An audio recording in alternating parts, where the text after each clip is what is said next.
Okay, ladies and gentlemen, I want us to, first of all, welcome you. Today we're going to talk about the circular flow model and basically how this circular flow model relates to the types of things that are going on today and essentially how the future, how it will look in the future as we move along. Okay, before we get started, let's kind of introduce everybody here. Let's go ahead and let's start by introducing the different markets, and I will circle these different markets for you. The first one's the product market, and in the product market, this is basically all your goods and services. In GDP, we call this the final goods and services. These goods and services can be normal, they can be inferior, they can be durable, non-durable. Okay, as you've already probably learned in economics, inferior goods are things like Captain Crunch.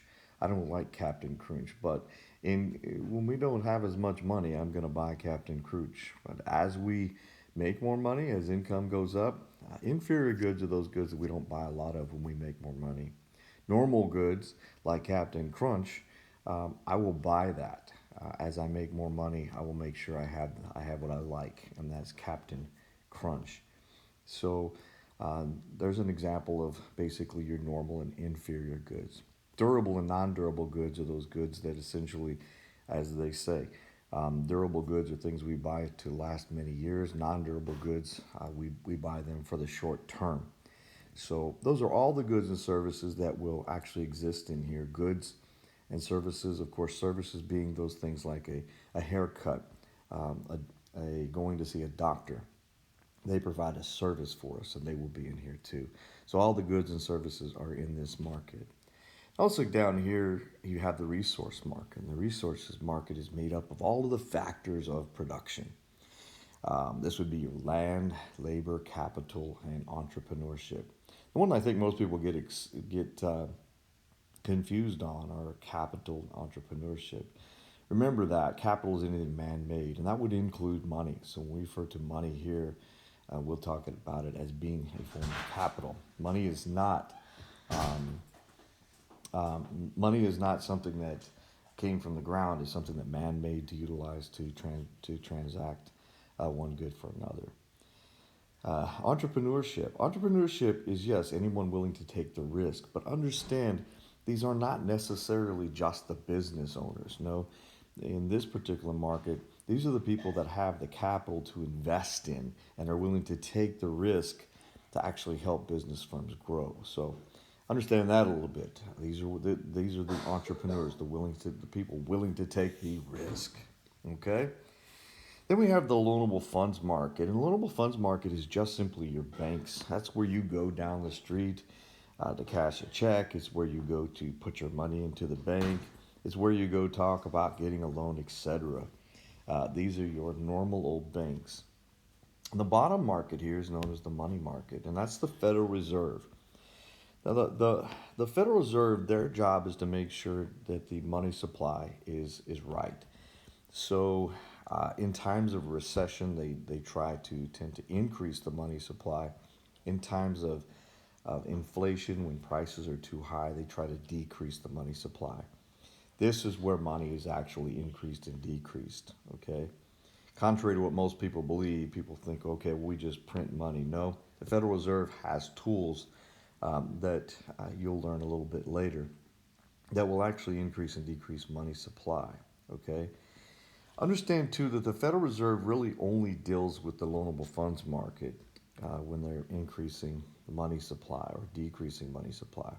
When you look at our period of time right now, the Federal Reserve has actually increased the money supply by actually lowering the interest rates. So they have lowered the interest rates so that basically the loanable funds market can now borrow more money. So their idea is that the loanable funds market, the banks will borrow more money based on a lower interest rate.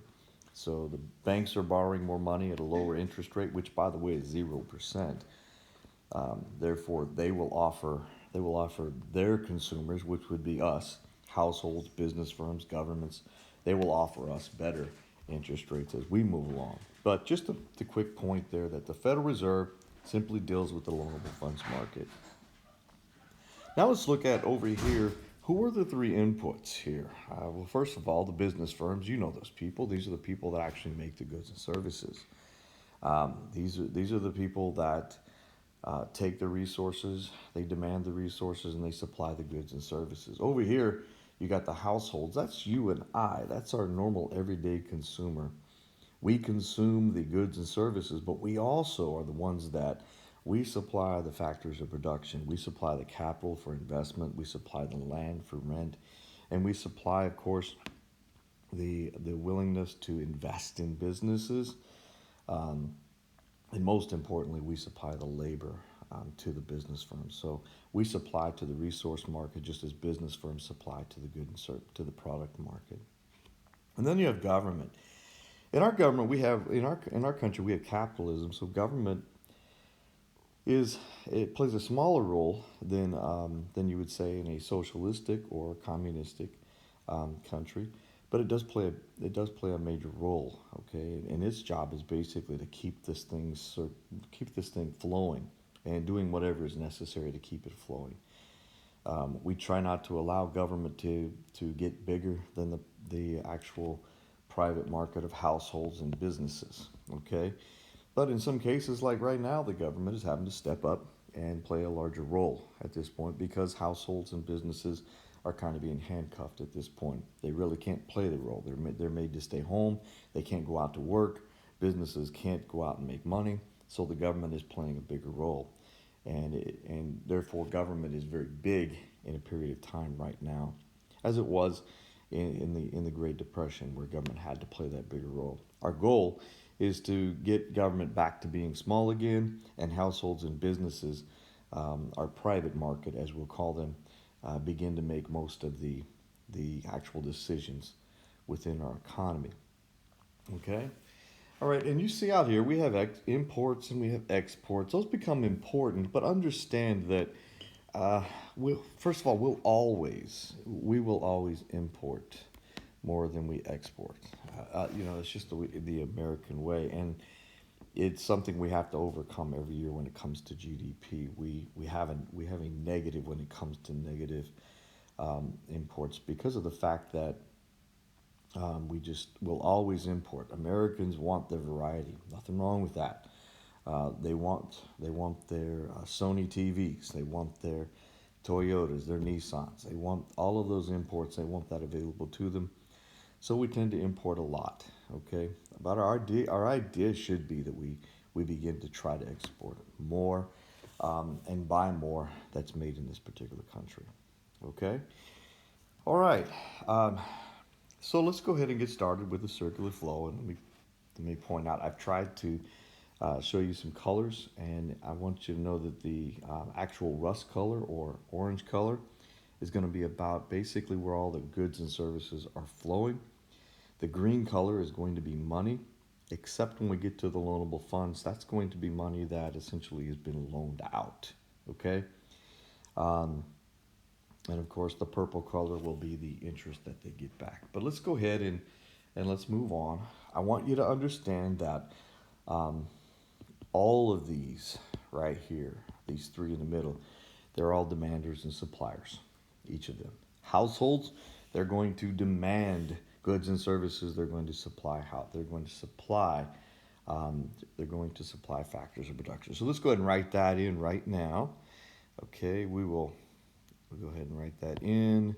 We'll put it in black right here. Then when it comes to it, households will supply factors of production, land, labor, capital, and entrepreneurship, and they will demand goods and services. On the other hand, firms will also demand and supply. They will demand factors of production, and they will also supply goods and services. Okay? Notice too, we'll go ahead and put goods and services out here also. Okay, so there you go. The demanders and suppliers. We also know that government is also demanders and suppliers. Okay, but in this particular case, for now, what they will supply back is going to be money. So they will demand goods and services from the product market, and um, they will demand factors of production from the resource market. You know, they may hire people to work in the Social Security office. They may hire people um, to take care of the new healthcare program, etc. They may buy more steel from steel companies in order to build more planes, etc. Okay, and we'll get to the money flow in just a second. So with all of that, money has to flow, and when money flows, it's going to flow in the opposite direction because as we are the demander, we are going to have to pay out for it. And if we are the supplier, we are receiving some type of monetary benefit. Okay, I'm also going to erase this part right there because I messed up. This would be right here, goods and services. Okay, all right, so now let's move on and let's look at that money flow. If I am the supplier, okay, well, then I am looking to get something for it, and therefore over here, households are going to get, which is going to be income. Okay? That income is going to be in the form of wages, it can be in the form of rent, it can be in the form of interest, interest from whatever loans that they provided. When I say wages, I could also say salaries. We know that they are different. Okay? All right? So they will receive income for the factors of production that the resource market gets. Okay, they will also do some spending, and the first form of spending that they are going to do is going to be taxation. So they're going to pay an income tax, sales taxes, and property taxes. They will have to pay that. Okay, once they do that, they will have what's called disposable income. Okay. Now what that is, that's basically my income after taxes. That's actually what I will spend in the product markets. Okay. So I'll spend it here in the product market or I'll spend it on imports. The imports could be in the product market, but I want to make it a point that that money doesn't come in, it doesn't count for us. Okay. So essentially the disposable income goes out and is spent. Now, some of that I realize can be saved. So if we wanted to wanted to continue this on, you know, some people will take this and put this in to um, the bank or the loanable funds market. Okay, we would prefer not. We want you spending a lot, and if it was up to me to give you advice, I would say make the money work for you and invest it. Okay, the problem with right now is we just don't have a lot of disposable income. So therefore, there's not a lot of spending that's able to go into the product market. And we don't have a lot of income at this point in time. We don't have a lot of this either.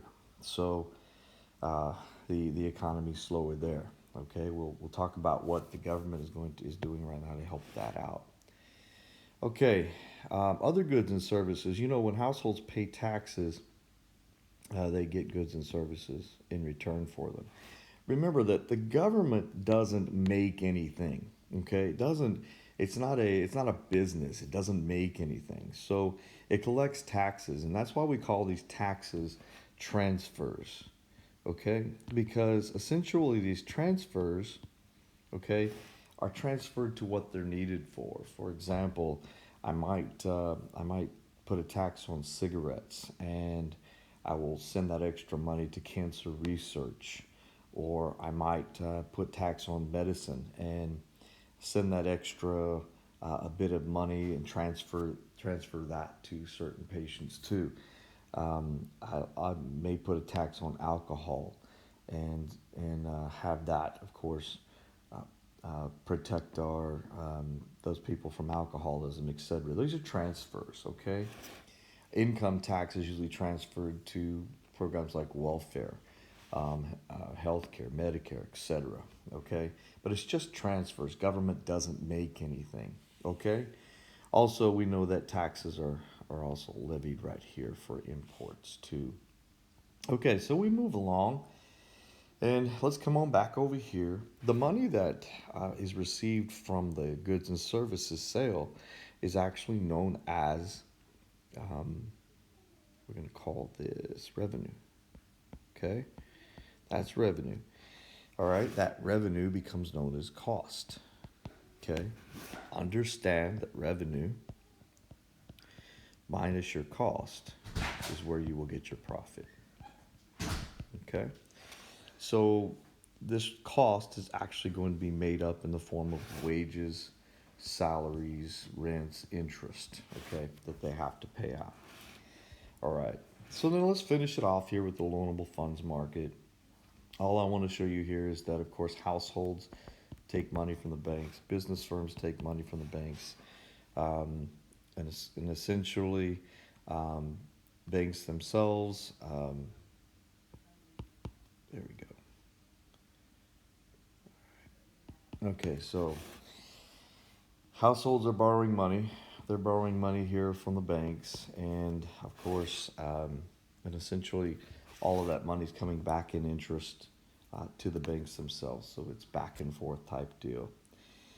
All right, so ladies and gentlemen, what can happen right here? Well, the government has stepped in, and the government's now playing its part and its role.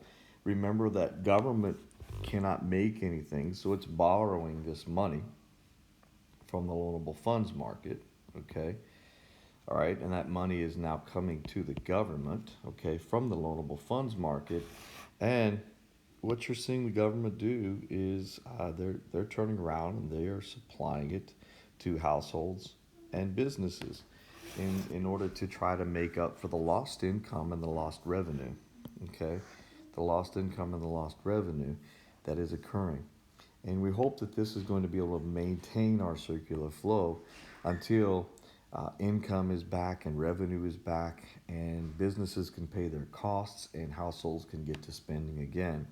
Once that happens, we should be fine. Okay, I did want to mention that I did not put taxes here. Those are in the form of for corporate taxes. They're corporate taxes, property taxes, and of course they return also. They get to use road system, train systems, things that the government provides for them. Ladies and gentlemen, that's it. That is our circular flow model. I have an activity for you here in just a few minutes. That's it.